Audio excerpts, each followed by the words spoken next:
The wind howled through the empty corridors of Blackwood University, a sprawling campus nestled deep within the heart of a dense, ancient forest. The trees, gnarled and twisted, seemed to lean in closer with each passing day, their shadows stretching long fingers across the cracked pavement. It was the week of Thanksgiving, and the campus was eerily silent. Most students had returned home to their families, leaving the dorms hollow and lifeless. But for Emily Carter, a 21-year-old international student from England, home was too far away. She had decided to stay behind, opting for the solitude of her dorm room rather than the expense and hassle of traveling back for just a few days. Her boyfriend, Matthew, a local student, had promised to stay with her, but at the last minute his family had insisted he come home.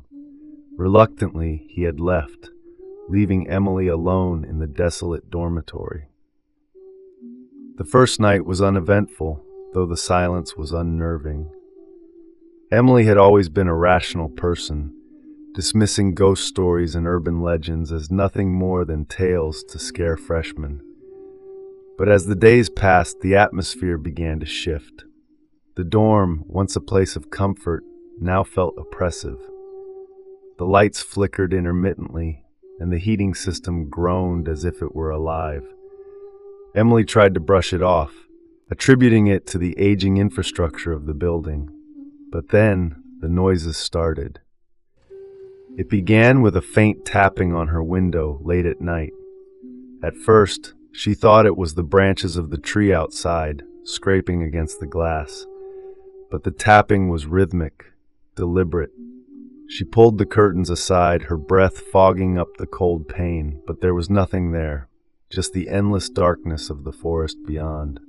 She laughed nervously, chiding herself for being so jumpy. But the tapping continued, night after night, growing louder, more insistent. Soon, it was accompanied by whispers, soft, unintelligible murmurs that seemed to come from within the walls themselves. Emily tried to distract herself with studies and movies, but the unease clung to her like a second skin. She called Matthew, her voice trembling as she described the noises. He assured her it was just her imagination, the result of being alone in such a large, empty building. But his words did little to comfort her. The whispers grew louder, more distinct. They called her name. One night, unable to bear it any longer, Emily decided to investigate. Armed with nothing but her phone flashlight, she ventured into the hallway. The dorm was a labyrinth of shadows, the faint glow of her phone barely piercing the darkness. The whispers seemed to guide her, leading her to the stairwell at the end of the hall. Her heart pounded in her chest as she descended, each step creaking under her weight. The air grew colder, the whispers more urgent. She reached the basement, a place she had never been before. The door was slightly ajar, a sliver of darkness beckoning her inside. The basement was a maze of storage rooms and forgotten belongings. The whispers were deafening now, echoing off the concrete walls. Emily's flashlight flickered, casting erratic shadows that danced like specters around her. She turned a corner and froze. There in the middle of the room was a figure. It was hunched over, its back to her, its form shrouded in darkness. Emily's breath caught in her throat. She wanted to run, but her feet were rooted to the spot. The figure slowly turned, revealing a face that was both familiar and horrifying. It was her own face, twisted into a grotesque smile, its eyes black voids. Emily screamed, the sound tearing through the silence. She turned and ran, her flashlight bouncing wildly as she stumbled through the maze of rooms. The whispers followed her, growing louder, more frenzied.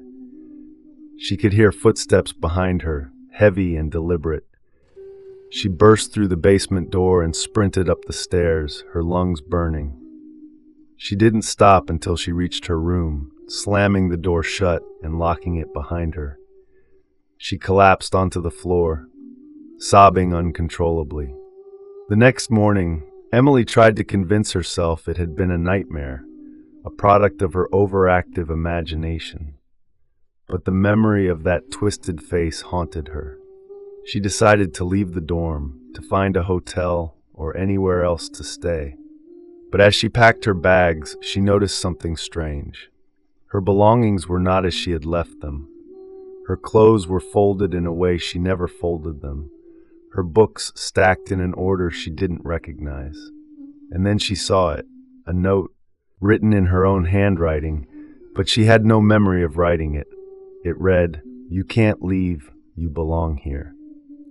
Panic surged through her. She grabbed her phone and called Matthew, her hands shaking so badly she could barely dial. He answered on the first ring, his voice filled with concern. She told him everything, her words tumbling out in a frantic rush. He promised to come back immediately, to be there by nightfall. Emily clung to that promise like a lifeline. She just had to make it through one more day. But as the hours passed, the dorm seemed to come alive. The whispers returned, louder and more menacing. The lights flickered violently, plunging her into darkness for seconds at a time. She heard footsteps outside her door, slow and deliberate, pacing back and forth. She pressed herself against the wall, her breath coming in shallow gasps. The doorknob rattled and she stifled a scream.